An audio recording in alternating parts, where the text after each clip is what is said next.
Intéressez-vous aux candidats. Demandez-vous quelle est son expérience professionnelle. Moi, j'ai passé 4 années de ma vie en cabinet ministériel, sous 2 présidents de la République différents, sous François Mitterrand, que j'ai accompagné en Corée et au Kazakhstan. Quand je dis accompagné, je ne portais pas ses valises. J'avais rédigé les parties économiques et commerciales de ces dossiers. Il s'agissait de vendre le TGV entre Séoul et Busan, ce qui d'ailleurs a été obtenu.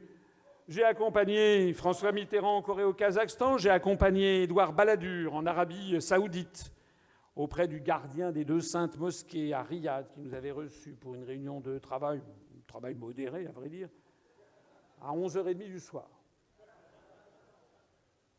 J'ai accompagné Hervé de Charette, le ministre des Affaires étrangères, et M. Chirac, président de la République, dans de nombreux déplacements à l'étranger lorsque j'étais au cabinet du ministre des Affaires étrangères.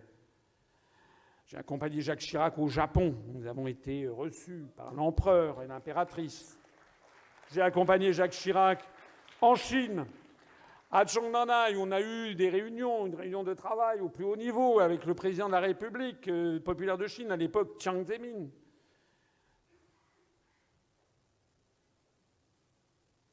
J'ai accompagné Jacques Chirac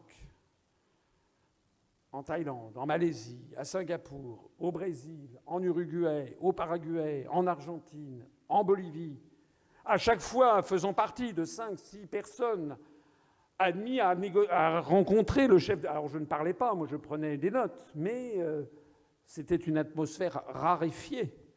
Ça m'a permis de voir sur le terrain ce que sont les relations internationales au plus haut niveau. Ça m'a permis de bien comprendre comment ça marche, de comprendre aussi, et c'est pas que je n'ai pas fait que ça aussi dans ma vie, j'avais été auparavant au ministère des Finances à m'occuper de commerce extérieur, à comprendre ce qui est une vérité d'évidence, mais encore faut-il l'avoir bien à l'esprit et l'avoir expérimenté, que l'on ne négocie pas avec des Chinois comme avec des Brésiliens, avec des Algériens comme avec des Japonais, avec des Allemands comme avec des Indiens, ou avec des Russes comme avec des Américains. Voilà. J'ai représenté la France à une canonisation à Saint-Pierre de Rome qui m'a permis de serrer la main de Jean-Paul II. J'ai déjeuné avec Nelson Mandela. J'ai, dans quelques cas, supplé mon ministre qui était en retard de 30 minutes, 45 minutes. Je me rappelle une fois où j'avais vraiment eu des sueurs froides. J'étais jeune à l'époque. Où j'avais, je le suis toujours, c'est vrai, où j'étais avec un ministre qui était terriblement en retard parce qu'il y avait la présidente du Sri Lanka, Mme Bandaranaike Kumaratunga, qui était une femme tout à fait charmante, qui avait d'ailleurs été étudiante à la Sorbonne en 68, qui parlait d'ailleurs très bien français, qui était très, très, très fine, très amusante, mais elle était quand même chef de l'État.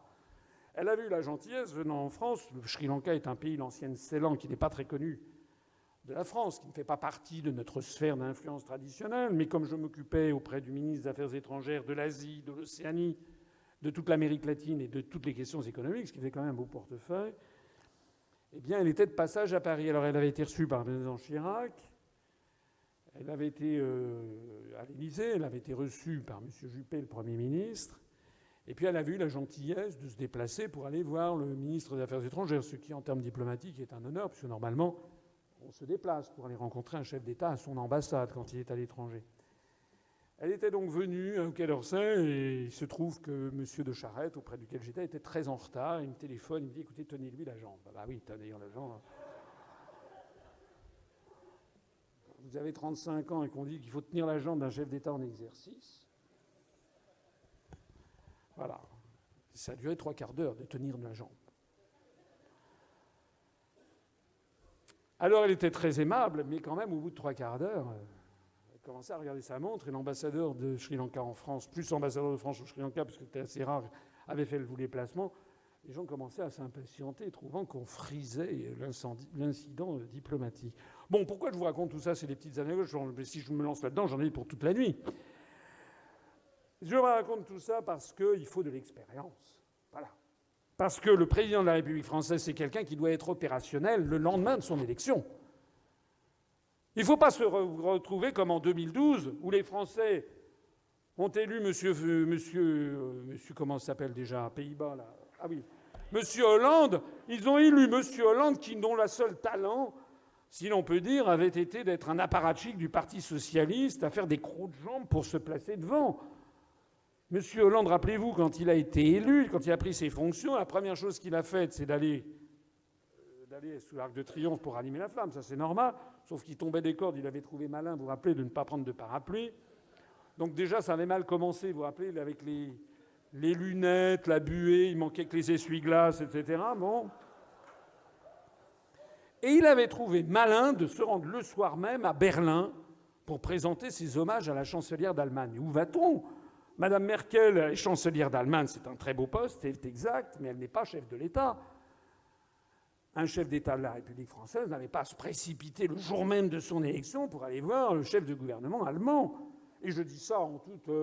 parce que je sais comment fonctionnent les métiers de diplomate. Il y a un temps pour tout, comme dans l'Ecclésiaste. Et puis, il y a aussi un certain nombre de formes à respecter. Et vous vous rappelez comment ça s'est passé, monsieur Hollande, qui n'avait sans doute jamais dû rencontrer un chef d'État de sa vie, est arrivé, vous vous rappelez, il a marché sur le tapis rouge, il marchait un peu de travers. Miss Merkel lui a donné des bourrades dans les côtes. Ça commençait bien. Vous vous rappelez ? Et puis, 2 jours après, voilà que notre nouveau président de la République partait pour les États-Unis d'Amérique, vous vous rappelez, comment dirais-je, à Camp David, là, pour le G8. Il les connaissait, il n'avait pas encore la maîtrise de ses dossiers, il est parti là-bas. Vous vous rappelez, c'est là où il y a eu la fameuse photo, Obama qui lui met la main comme ça, la papate, et lui, il est là, en levant la main, en disant « Est-ce que je peux aller faire pipi ?» Bon. C'est malheureusement la vérité. Eh bien donc, non. Alors, partez quand même bien de ça. Là, je plaisante un petit peu, mais c'est quand même la vérité. Il ne faut pas que les Français élisent une brêle.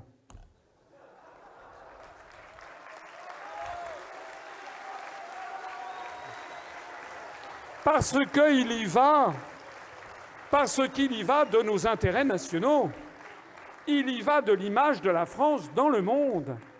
Il y va de l'image de la France dans le monde. Donc, mettez-vous bien ça dans la tête.